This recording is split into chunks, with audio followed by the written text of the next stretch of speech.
जय गुरु जी, शुक्राना गुरु जी। सारी संगत को जय गुरु जी।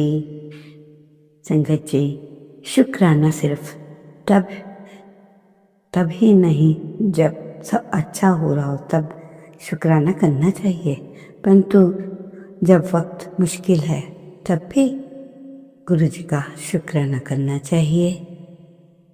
जय गुरु जी।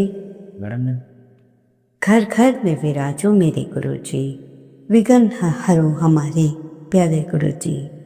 संगत जी, आज का शुक्राना सत्संग गुरु जी के महामंत्र, पवित्र महामंत्र जाप के साथ, मंत्र जाप के साथ शुरू करते हैं। ओम नमः शिवाय, शिव जी सदा सहाय। ओम नमः शिवाय, मेरे प्यारे गुरु जी सदा सहाय। इससे पहले जो गुरु जी के चरणों में लाइक सब्सक्राइब समर्पित करे, उसके घर में सुख समृद्धि की कभी कमी ना करें हमारे प्यारे गुरु जी। उन्हें भरपूर दें, गुरु महाराज उनकी हर इच्छा को पूर्ण करें। संगत जी, गुरु जी का मैसेज आया है कि सभी के लिए है कि मेरे सब रूप से बातें किया करो और तुम्हारी सारी बातों का जवाब मिलेगा। संगत जी, गुरु जी कहते हैं किचन में काम करते समय फ़ोन पर बात मत कीजिएगा, नेगेटिविटी फैलती है।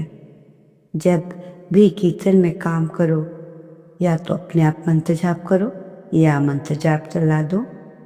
इसमें जो खाने बनता है उसमें ब्लेसिंग्स आती हैं और आपका ध्यान सही जगह लगा रहता है। और गुरु जी बार बार यही कहते हैं, शुक्राना करना मत भूला करो। मुझे शुक्राना बहुत पसंद है, उससे आपको ब्लेसिंग्स मिलती हैं, आपकी तरक्की होती है। बोलिए जय गुरु जी, शुक्राना गुरु जी, अनंतम अनंतम शुक्राना। संगत जी, जो बात बता रही हूँ ध्यान से सुनना। आपने रात को 1 चम्मच जीरा, 1 चम्मच धनिया, 1 चम्मच सौंफ का पानी, मतलब तीनों 1-1 चम्मच 1 गिलास पानी में डाल देने हैं। रात को इन तीनों को 1 गिलास पानी में भिगो दें और इसे खाली पेट पीना शुरू करें।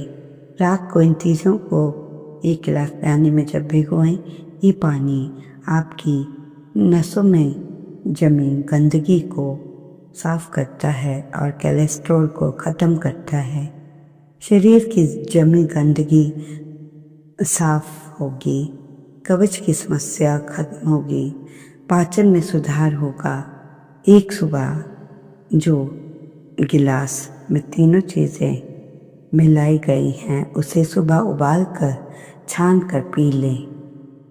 गैस की समस्या भी खत्म होगी, पाचन में सुधार होगा। बोलो जय गुरु जी, शुक्राना गुरु। संगत जी, आपको मालूम है पानी पीने के भी नियम होते हैं। एक बार में 1 गिलास ही जल पीना चाहिए। जल पीकर दौड़े नहीं। जब आपको अधिक गुस्सा हो तो जल ना पिएं। पानी को लेटकर कभी ना पिएं। जल पीने के बाद पहली सांस नाक से ना छोड़कर मुंह से छोड़ें। ये एक बहुत बड़ा रहस्य है, तो आप भी ऐसे कीजिएगा। मुझे भी यह मालूम नहीं था। जैसे ही मुझे अच्छी चीज़ मिली, मैंने अपने सत्संग संगत को भेज दी ताकि उनका भी बहुत भला हो। जय गुरु जी, अच्छी अच्छी बातें। संगत जी, एक ऐसा आदमी जो अपने जीवन पर विश्वास नहीं करता, कभी वास्तव में किसी और पर भरोसा नहीं कर सकता। संगत जी, गुरु जी का एक बड़ा ही प्यारा सत्संग है, अद्भुत सत्संग है और हैरान कर देने वाला। इसमें गुरु जी की शक्ति के बारे में आपको और पता चलेगा कि आपको जय गुरु जी संगत जी, जय गुरु जी अच्छे मिजाज होते मिलेंगे, सुनने को मिलेंगे। तो आप अपने अनुयायियों को अपनी जैसे तस्वीर देते हैं, तो एक अंकल थे, उन्हें कभी नहीं देते। मतलब कहने एक जो गुरु जी थे, कभी कभार जो बहुत खुश हुआ करते अपने एक तस्वीर या स्वरूप दे दिया करते थे और उनमें से एक अंकल, एक आंटी ऐसी थे जिनको उन्होंने कभी दिया ही नहीं। उस आंटी को बहुत बुरा लगता था कि सबको तो तस्वीर देते हैं, मुझे नहीं। आंटी बता रही हैं कि हम 5 बहन भाई हैं और सबसे मैं छोटी, सबकी लाडली। सत्संग में ठीक समय पर पहुंच जाती। 2 साल में एक बार मुझे देर हो गई। ये सुनने वाली बात है संगत जी। तो संगत ने मुझे बताया कि गुरुजी बार बार आपके बारे में पूछ रहे थे। उन्होंने कम से कम 10 बार पूछा होगा कि आंटी नहीं आई, नारंग आंटी। तो मैं गुरुजी को देखकर बड़ी हैरान थी कि उस दिन गुरुजी ने बिल्कुल भी मतलब गंभीर मुद्रा में ना होकर बड़े ही अलग से ही मिजाज में थे। दुनिया में आगे जाकर क्या क्या घटित होता है या घटने वाला है उसकी भविष्यवाणी कर रहे थे। संगत जी, मैंने देखा कि अखबार में पढ़ने वाले को जो मिलता है वो गुरुजी हमें पहले ही बता दिया करते थे। मैं तो अपने आप से गुस्सा हूँ, आप तो मुझे अपनी तस्वीर तक नहीं देते। मैंने हाथ जोड़ी और कुछ पूछने के लिए गुरुजी से आज्ञा ली और पूछा, आप तो अपनी तस्वीर मुझे नहीं देते। गुरुजी कहते हैं, तेनू तस्वीर दी कोई लोड़ नहीं है, तेनू मैंने दिल च बसाया है। फिर गुरुजी ने ये बोलना बताया कि मतलब ये जो गुरुजी की वर्डिंग्स थी मेरे दिल को इतनी छू गई कि मैं क्या बताऊं। मुझे समझ आया वो तो भगवान है, भगवान ही हमारे दिलों में बसते हैं।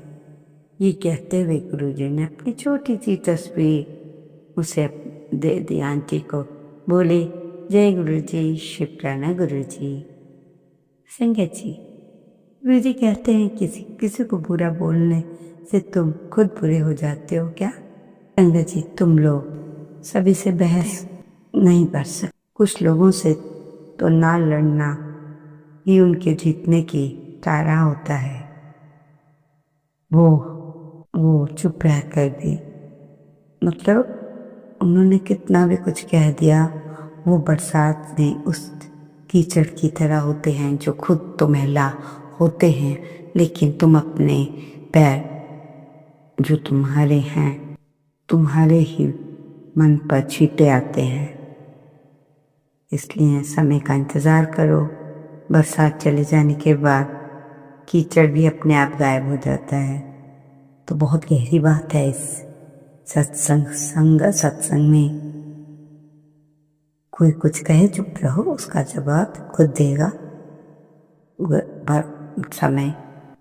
संगत जी, ध्यान दी, अगर आप सेब को लेकर आते हैं तो धो लेने के बाद अगर आप सेब को खाते हैं तो आप दुनिया की सबसे बड़ी गलती करते हैं। अंकल बता रही हैं कि आप क्या सोच भी नहीं सकते कि अंकल क्या कह रहे हैं। जब आप सेब को घर लाते हैं तो आपने ध्यान रखना है, कुछ वाइट कलर की सी झाइयाँ सेब पर नज़र आएंगी। इसको बोलते हैं वैक्स। कुछ दुकानदार इन सेब को चमकाने के लिए कुछ वैक्स का इस्तेमाल करते हैं। ये चीज़ बहुत खतरनाक है। अगर हम इस सेब को ऐसे खा लेते हैं तो हमारी बॉडी में जाकर हमारी किडनी पर बहुत और लीवर पर बहुत असर पड़ता है। अगर एक किडनी ख़त्म हो गई, लीवर, तो आज के बाद जब भी आप सेब लाएं तो उसे पानी में नमक डालकर धोएं अच्छे से। इससे उसका सारा जो नकली वैक्स है निकल जाएगा। फिर आप सेब को बड़े आराम से खाएं। संगत जी, जो सत्संग लेकर आ रही हूँ उसमें गुरुजी की इतनी शक्तियाँ हैं, क्या बताऊँ। आप जब टेंशन में होते हैं गुरुजी आपको जैसे किसी भी परिस्थिति से बचाते हैं। आपको सुनकर हैरानी हो जाएगी। जब आप सत्संग पूरा सुनेंगे तो गुरुजी आप पर कैसे कैसे आपके कष्ट कटवाते हैं, मेहर करते हैं। तो इस सत्संग को ध्यान से पूरा सुनना। जय गुरु जी। संगत जी, जब भी जीवन में लगे कि सब कुछ खराब हो रहा है, गलत हो रहा है, तो हमारे लिए वो खराब हो रहा है, पर परमात्मा के लिए नज़र में ठीक लगता है उन्हें। एक बार की बात है संगत जी, बिल्कुल भी सत्संग को मिस ना कीजिए, पूरा सुनिएगा। एक बार की बात है कि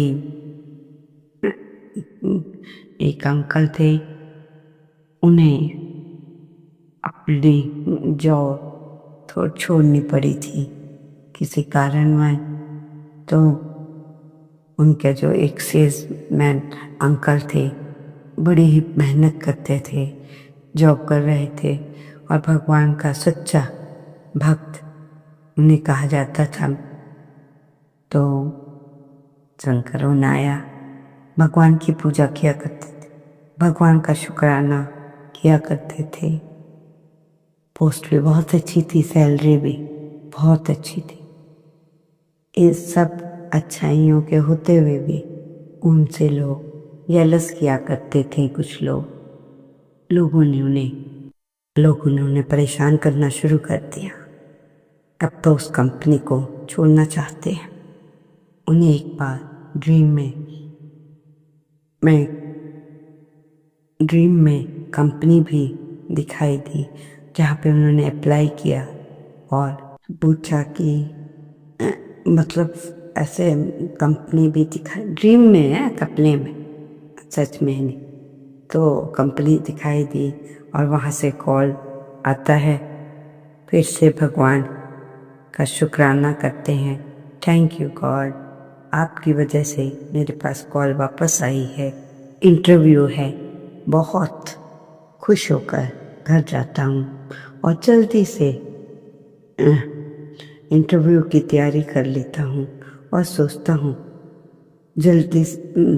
हूँ कि सारे सही जवाब दूंगा। अब सवेरा होना होता है तो अंकल अलार्म लगा देते हैं।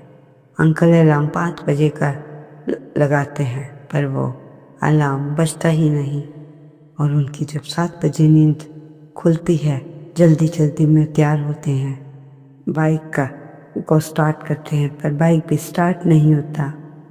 फिर बाहर जाते हैं, कैब करके ऑफिस पहुंचते हैं। सुबह से वेट कर रहे हैं, परंतु कंपनी से कॉल भी नहीं आई। जब लंच टाइम होता है तो अंकल क्या देखते हैं, वो खाना लाना ही भूल गया। तो ऑफिस की कैंटीन में जाते हैं, बाहर का खाना, वहाँ जाकर देखते हैं कैंटीन भी बंद है। बाहर का खाना ऑर्डर करते हैं, खाना आता है, खाना इतना बेकार होता है, कुछ खाकर वो उसे फेंक देते हैं। संगत जी, बाद में वो शाम को कंपनी से बहुत ही थके हुए आते हैं और फिर कंपनी से एक कॉल आता है तो बड़े खुश होते हैं और इतने में क्या देखते हैं कि फ़ोन ही डेड हो चुका है। जब कॉल आती है, फ़ोन डेड। अंकल गुरुजी से बहुत कहते हैं कि आज मेरे साथ ये सब क्या हो रहा है, आप तो बहुत ही थका हारा महसूस करते हैं अंकल अपने आप को। इतना सब होने के बाद तो हर कोई थका हारा महसूस ही करेगा ना संगत जी। वो सोचते चलो घर चलता हूँ, वहाँ जाकर सोता। घर पहुँचते अंकल बहुत थके होते। अंकल फटाफट अपने इजी होकर बेड पे लेटते हैं, पंखा चलाते हैं। जैसे ही पंखा चलता है लाइट चली जाती है।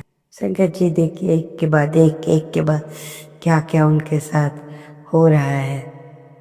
और भगवान आप फिर से वही है वर्डिंग कि मेरे साथ आप इतना कुछ हो गया, आपने क्या किया मेरे लिए। मैं तो आपका इतना अच्छा भक्त हूँ। भगवान कहते हैं तू मेरा बहुत प्यारा भक्त है, इसीलिए तुझे बता रहा हूँ कि मैं नहीं चाहता था कि तू प्रॉब्लम या में आए, तू अलार्म सुने। मैं ही नहीं चाहता था कि तू अलार्म सुने। अगर तू उस समय निकलता, तेरी बाइक खराब हो जाती और तू मर जा। कैंटीन में जो तूने खाना मंगाया वो सड़ा हुआ था, उसको खाकर भी तू बीमार हो जाता। और जिस कंपनी से तू जा रहा था उसमें एक बहुत बड़ा घोटाला होने वाला था। मैं नहीं जानता था कि तू कंपनी ज्वाइन करे। और जब भी तू घर आ जाता लाइट चली गई। आज तेरे घर में शॉर्ट सर्किट से आग लगने वाली थी, तो उस लाइट को काटना पड़े। अगर तू अपने गुरु पर भरोसा रखता है तो यकीन कर, तेरे साथ कभी भी कुछ बुरा नहीं होने दूंगा। तो ऐसे हैं हमारे गुरु महाराज, उन्हें सब कुछ मालूम था। उन्होंने उन अंकल की हर चीज़ को रोक दिया और उन्हें एक बहुत बड़े हादसे से बचा लिया। और जहाँ कंपनी ज्वाइन करने वाले थे वो कंपनी भी उनसे छुड़ा दी, ताकि उनका कहीं पे भी नाम ना आए। तो संगत जी, ये कार्य हमारे गुरु महाराज कर सकते हैं। इसके अलावा किसी में इतनी शक्ति नहीं है कि वो ये सब काम करे। आपको पहले ही अलर्ट कर दे या आपको बता दिया अच्छा समय आ रहा है या बुरा, तो हम पहले ही अलर्ट हो जाते हैं। कुछ अच्छा बुरा ठीक ना हो तो हम उसको संभाल सकते हैं, और जो गुरु जी बताते हैं उनको करते हैं तो ऑटोमेटिकली संगत जी आपका समय फिर से सही हो जाता है। जब परमात्मा आपके साथ है तो आपको डरने की क्या बात है। संगत जी, हमेशा कहीं भी चलें गुरु जी को साथ लेकर चलें, गुरु जी का सब रूप ले, गुरु जी का ब्रेसलेट ले। और ये नहीं कि मन में कुछ और चल रहा हो, गलत सोच रहे हो और बाद में कहीं गुरु जी आपने कुछ नहीं किया। ऐसा नहीं होता है संगत जी। सब कुछ परमात्मा की मर्जी से ही होता है। इसलिए आप सबसे प्रार्थना है कि ओम नमः शिवाय। शिव के सदा सहाय। ओम नमः शिवाय। गुरु जी सदा सहाय। जय गुरु जी। शुक्राना गुरु जी, अनंतम अनंता शुक्राना। ओम नमः शिवाय। शिव के सदा सहाय। ओम नमः शिवाय। गुरु जी सदा सहाय। जय गुरु जी। शुक्राना गुरु जी, अनंतम अनंता शुक्राना। ओम नमः शिवाय। शिव के सदा सहाय। ओम नमः शिवाय। गुरु जी सदा सहाय। जय गुरु जी।